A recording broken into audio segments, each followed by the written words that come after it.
할렐루야, 성도 여러분 반갑습니다. 오늘 이 시간에 우리에게 허락하신 하나님의 말씀은 구약성경 예레미야 20장 7절에서 13절 말씀입니다. 예레미야 20장 7절에서 13절 말씀입니다. 함께 합독하시겠습니다. 여호와여, 주께서 나를 권유하심으로 내가 그 권유를 받았사오며 주께서 나보다 강하사 이기셨으므로 내가 조롱거리가 되니 사람마다 종일토록 나를 조롱하나이다. 내가 말할 때마다 외치며 파멸과 멸망을 선포하므로 여호와의 말씀으로 말미암아 내가 종일토록 치욕과 모욕거리가 되느니라. 내가 다시는 여호와를 선포하지 아니하며 그의 이름으로 말하지 아니하리라 하면 나의 마음이 불붙는 것 같아서 골수에 사무치니 답답하여 견딜 수 없나이다. 나는 무리의 비방과 사방이 두려움을 들었나이다. 그들이 이르기를 고소하라, 우리도 고소하리라 하며 내 친한 벗도 다 내가 실족하기를 기다리며 내가 혹시 유혹을 받게 되면 우리가 그를 이겨 우리 원수를 갚자 하나이다. 그러나 여호와는 두려운 용사 같으시며 나와 함께 하심으로 나를 박해하는 자들이 넘어지고 이기지 못할 것이오며 그들은 지혜롭게 행하지 못함으로 큰 치욕을 당하오리니 그 치욕은 길이 잊지 못할 것이니이다. 의인을 시험하사 그 폐부와 심장을 보시는 만군의 여호와여, 나의 사정을 주께 아뢰사온즉 주께서 그들에게 보복하심을 나에게 보게 하옵소서. 여호와께 노래하라, 너희는 여호와를 찬양하라.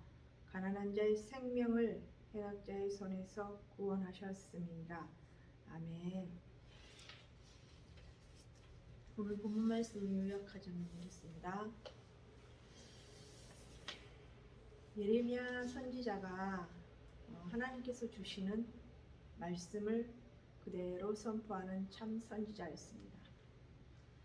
그러나 예레미야 선지자는 미리 예언의 말씀을 계속 파괴하고 무너뜨리고 또한 하나님의 분노하심에 대해서 선포했기 때문에 거기에 대한 하나님을 대적하는 자들, 즉 거짓 선지자들이 예레미야를 많이 힘들게 하고 괴롭혔습니다. 지금 말씀에 보면은 자기 이웃의 그 친구들까지도 예레미야를 힘들게 하고 넘어지기를 바랬다고 이렇게 말씀에 기록해 두고 있습니다. 이러한 어려운 상황을 들고 예레미야는 하나님께 나아갑니다. 그러면서 자기를 속였다고까지 표현을 하지요. 그러나 만군의 여호와 하나님을 다시 그분을 인정하는 자리에 나가고 또한 하나님께서 자신에게 주었던 그 약속의 말씀, 소명을 향한 약속의 말씀을 기억하면서 다시 신뢰의 길로 돌아가며 또한 찬양의 끝에 이르는 자리에 나가는 예레미야 모습을 볼 수가 있습니다. 첫째, 선지자가 겪는 고통에 대해서 예레미야는 하나님 앞에 구합니다. 7절에 이렇게 기록되어 있죠. 주께서 나를 고나심으로 권유하셔서 그 권유를 받았고 또한 하나님께서 예레미야 자신보다 강하셨기 때문에 이겼다고 그렇게. 그러나 자기 자신은 조롱거리가 되고 사람마다 종일토록 예레미야를 조롱한다라고 이렇게 7절에 기록해두고 있습니다. 여기에서 이 권유하다에 해당하는 파타는 유혹하다, 속이다, 설득하다 등이 있습니다. 그런데 오늘 내용상으로 보면은 자신을 하나님께서 속였다라고, 또한 그가 앞에 지나갔던 15장 18절에서도 하나님을 가리켜서 자신을 속이는 분이라고 이렇게 말한 바가 있습니다. 오죽 힘들었으면, 얼마나 괴로웠으면 이러한 표현을 썼을까요? 자, 이러한 표현을 쓰기까지 이 에레미야에게 닥쳤던 이 일에 대해서 정말 힘든 상황이었다라는 것을 나타냅니다. 또한 그는 이러한 힘든 상황 속에서 소명으로 주셨던 그 당시의 그 말씀을 소명을 감당하기 소명을 주셨을 때에 이 예레미야는 자기는 어린아이 같고 감당하기 힘들다고 이렇게 하나님 앞에 고백한 바가 있습니다. 그러나 하나님의 약속을 믿는 마음으로 그 일에 하나님께서 주셨던 그 일을 그 입에 넣어 주셨던 그 말씀에 있어서 전념하고 나아가고 있는 에레미야를 썼습니다. 이 내용들이 1장 4에서 10절에 기록되어 있죠. 이렇게 이러한 점점 심각한 상황이 다가오고 이렇게 핍박하는 이 상황 속에서 예레미야는 정말 깊은 갈등 속에 사로잡혀 있었을 것입니다. 그리고 이러한 것들은 정말 즉 역설적, 즉 논리적으로 맞지 않는 상황으로까지 이렇게 항변을 하고 있는 것을 볼 수가 있습니다. 또 이러한 상황 속에 하나님께서 자신보다 강해서 자기는 하나님의 뜻을 따랐다라고 이렇게 고백하고 있는 이 어려운 상황 속에서 8절에 여호와의 말씀으로 하여 내가 치욕과 모욕거리가 됨이니이다 라고 또 고백하고 있죠. 예레미야는 줄곧 정말 하나님의 말씀을 받아서 외쳐왔던 메시지는 하나님의 심판에 관한 내용이 대부분이었습니다. 이러한 심판 선언이 이제는 사람들로부터 즉 모욕거리가 되고 있는 상황이었던 것입니다.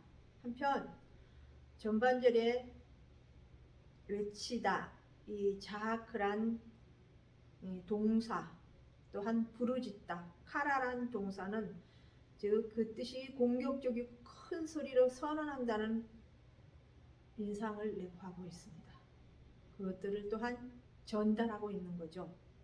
그의 예언이 성취되고 있지 않는 상황 속에서 즉 언약을 위반했다고 하는 비난과 예루살렘의 멸망을 선포하는 즉 조속거리가 되어버렸다는 것입니다. 되고 있다는 것입니다. 그러므로 하나님을 대적하는 자들, 즉 거짓 선지자들의 거센 반발과 핍박을 야기시키고 있었던 것입니다. 이렇게 심각한 상황이 되자 예레미야는 9절에 한번 읽어보겠습니다. 9절을요. 내가 다시는 여호와를 선포하지 아니하며 그의 이름을 말하지 아니하리라 하면 나의 마음이 불붙는 것 같아서 골수에 사무치니 답답하여 견딜 수가 없나이다 라고 이렇게 고백하고 있습니다. 즉 예레미야가 하나님의 말씀을 선포하고 난 이후에 그 대적자들의 그 반응, 너무 예레미야를 힘들게 하고 예레미야의 그 선포가 아직 이루어지지 않는 상황을 보면서 오히려 예레미야를 공격하고 있는 그런 상황 속이었습니다. 그래서 예레미야는 너무 힘들어서 자신이 하나님의 말씀을 선포하지 않겠다라고 마음먹고 있으면 오히려 그 말씀이 불같아서 예레미야를 그냥 머물러 있지 못하게 하고 그 말씀을 선포하지 않는 상황 속에서 자신이 너무나 더 힘들고 괴롭고 이 마음이 정말 불붙는 것 같아서 하나님의 말씀을 선포해야 되는 데 대해서 불붙는 것 같아서 견딜 수가 없는 상황이었다는 것입니다. 그토록 하나님의 말씀, 즉 불이라는 말씀도 있죠.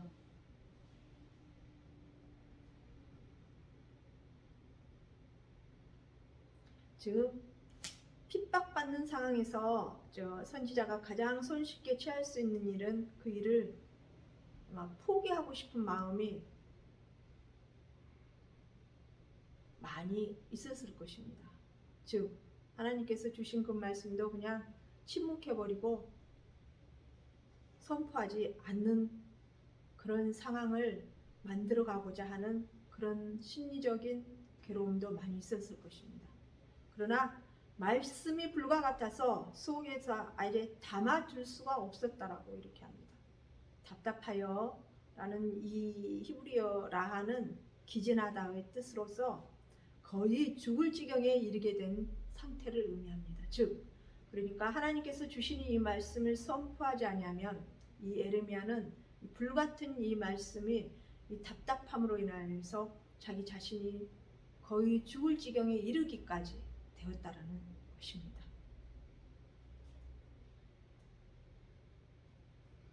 한편 또한 사도 바울 또한 이와 비슷한 맥락에서 복음을 전하지 아니하면 내가 화가 있을 것이니로다. 고린도전서 9장 16절에 이렇게 고백하고 있습니다. 10절에 그러한 상황 속에서 예레미야는 계속 하나님의 말씀을 선포하고 또한 고백하고 또한 그들이 돌이키기를 하나님의 뜻대로 돌이키기를 바라는 소망의 마음을 가지고 하나님께서 주셨던 그 말씀을 바로 증거하고 선포하는데 오히려 대적들이 주위의 사람들이 자기 친구들까지도 비방과 사방에서 두려움의 소리를 들었다는 것입니다. 이는 사람들이 그를 향해 손가락질하며 저기 마골 밉사빕이 지나간다라고 수군거리고 비난했던 것을 가리키는 것입니다. 즉 마골 밉사빕이란 사방의 두려움이라는 뜻을 갖고 있다고 했죠. 앞에서 언급했듯이 밧수울에게 즉 하나님을 대적했던 그 밧수울에게 다시 이 이름을 마골 밉사빕이라는 이 이름이 주어졌었습니다. 그런데 지금 상황 속에서는 이 두려움이라는 이 이름이 사방을 두렵게 한다는 이 이름이 오히려 예레미야의 별명처럼 되어버렸다는 것입니다. 그들은 예레미야가 미혹된 길로 빠져 반역죄로 몰아붙일 수 있는 망언을 내뱉기를 기다리고 있었어요. 이처럼 선지자 주변에 있는 모든 사람들이 등을 돌리고 있었는데 즉 사회적이고 심리적인 단절감과 소외로 인해서 말미암아 이런 고독은 예레미야에게 참으로 힘들고 처량했었을 것입니다. 그러나 두 번째 그 위기 속에서 하나님의 약속을 기억하며 예레미야는 회복의 길로 나아가게 됩니다. 11절에 그러하오나 여호와는 두려운 용사 같으시며 나와 함께 하심으로 나를 박해하는 자들이 넘어지고 이기지 못할 것이오며 그들은 지혜롭게 행하지 못함으로 큰 치욕을 당하오리니 그 치욕은 길이 있지 못할 것입니다. 즉 선지자의 절망과 낙심에 대한 묘사로 한가운데 즉 여호와로부터 받은 소명조차도 회개하고 있는 상황에서 느닷없이 하나님을 찬양하는 또한 내용이 이제 등장하고 있죠. 예레미야가 너무 괴로워하고 힘들면 상황 속에서 하나님 앞에 예레미야는 사람들 앞에 호소하지 아니하고 이 힘든 상황을 하나님 앞에 들고 나가서 있는 그대로 하나님 앞에 고백하자 그 영이 치유되며 하나님의 뜻을 분별할 수 있는 하나님의 뜻을 분별해서 볼 수 있는 영이 다시 깨끗해지고 치유받으면서 하나님께서 주시는 그 자리로 다시 나아가게 되는 그 거룩성을 볼 수가 있습니다. 마침내 그의 신앙이 최종적인 영역에 이제 도달하게 되죠. 그렇기 때문에 다시 여호와에 대한 하나님에 대한 믿음, 그 신뢰감이 회복되었던 것입니다. 자, 여호와께서 두려운 용사와 같고 또 자기와 함께 하신다라고 다윗도 또한 시편 24장 8절에 영광의 왕이 누구시냐 강하고 능한 여호와시요 전쟁에 능한 여호와시로다라고 고백한 바가 있습니다. 그렇기 때문에 설사 박해자들이 강한 것 같아도 자기를 쓰러뜨릴 수 없었다라는 것입니다. 상황 속에서 봤을 때는 예레미야를 박해하고 하나님을 대적하고 나서는 그들이 강해 보였으나, 그러나 전쟁에 능하신 하나님께서 반드시, 신실한 하나님께서 예레미야에게 주셨던 그 약속을 반드시 지키시는 하나님이시라는 것을, 그리고 예레미야에게 주셨던 온 만방의 하나님의 말씀을 선포하고, 또한 하나님께서 예레미야와 함께 하시기 때문에 예레미야 내 자신이 진 것 같으나 결국은 예레미야가 하나님의 사람으로서 승리할 수 있을 것이라는, 승리를 주시겠다라는 하나님의 그 약속의 말씀을 기억하면서 하나님께 향한 신뢰의 믿음을 다시 회복하는 참 지혜의 자리에 나가는, 소명을 낼 수 있는 자리에 나가는 이 예레미야 선지자를 발견할 수가 있습니다.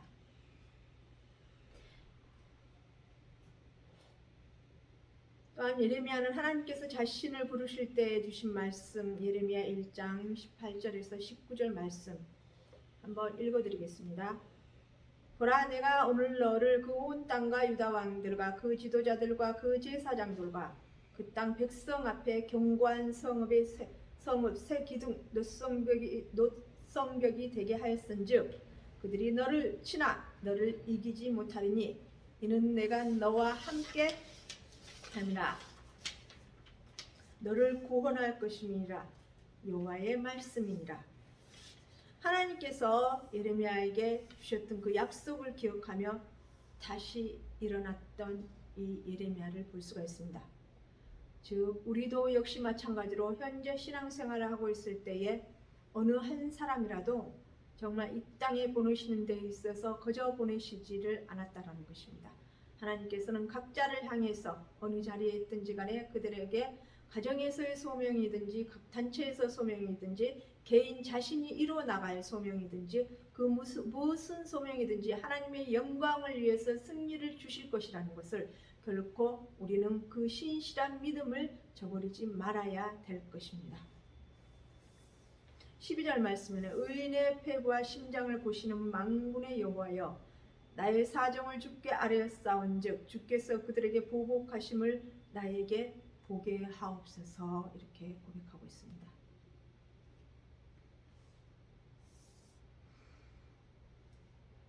여기서 패부와 심장이라고 하는 말은요, 즉 은밀하게 감추어져 있는 생각을 뜻합니다. 또한 패부에 해당하는 히브리어 켈라요트는 감정이나 감추어진 동기 등에 들어있는 장소, 그리고 심장 내부는 생각과 의지가 자리 잡고 있는 곳으로서 각각 그 뜻을 가지고 있습니다.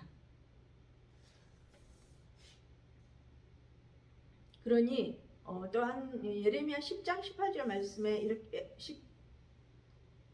18장 말씀에 이렇게 기록되어 있죠.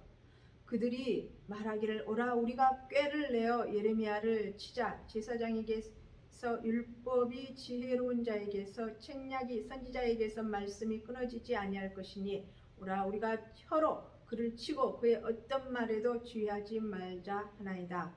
그러나 재판이 열리면 하나님께서 여호와께서 그의 변호사가 되어 주실 것입니다. 이들이 이렇게 비방하고 예레미야를 치려고 하고 있으나 그러나 곧 하나님께서 부르셨던 예레미야, 이 예레미야에 오히려 하나님께서 예레미야를 변호하시고 나설 것이라는 것입니다.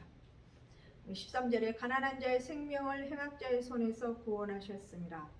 즉 본절은 예레미야의 깊은 내적 고백하는 지게 문맥상으로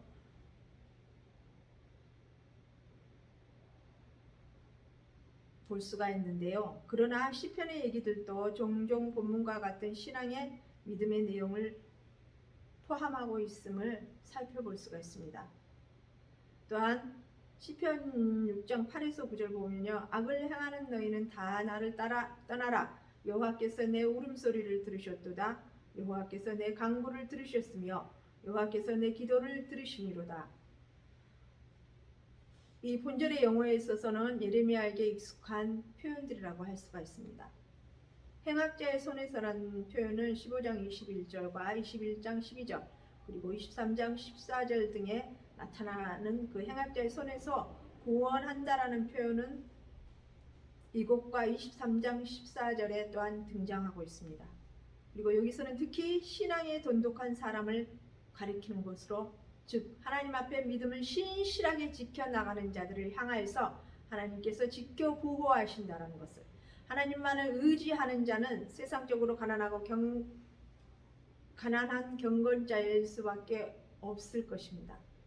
박해자 이업을 받는 시련인 때에 한 사람을 지탱시켜 주시는 것은 결코 재산이나 부가 아니라 하나님과 교류하는, 하나님을 통하여서 하나님의 것을 영적으로 분별을 하며 하나님께서 주시는 영적인 눈과 듣는 귀와 깨닫는 마음으로 하나님의 온전한 뜻을 깨닫고 하나님의 뜻을 향해서 나가는 자들이 결국은 승리의 자리에 나갈 것이라는 것입니다.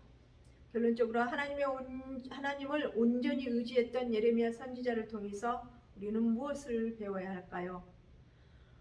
이 예레미야 선지자는 수많은 역경 속에서도 신실한 참 하나님을 바라고, 또한 하나님께서 주신 그 소명을, 약속을 끝까지 믿고 그 어려운 역경을 주신 속에서도 그 주신 약속을 통하여 또한 자신의 체험한 하나님을 바로 믿고 일어나서 나아감을 볼 수가 있습니다.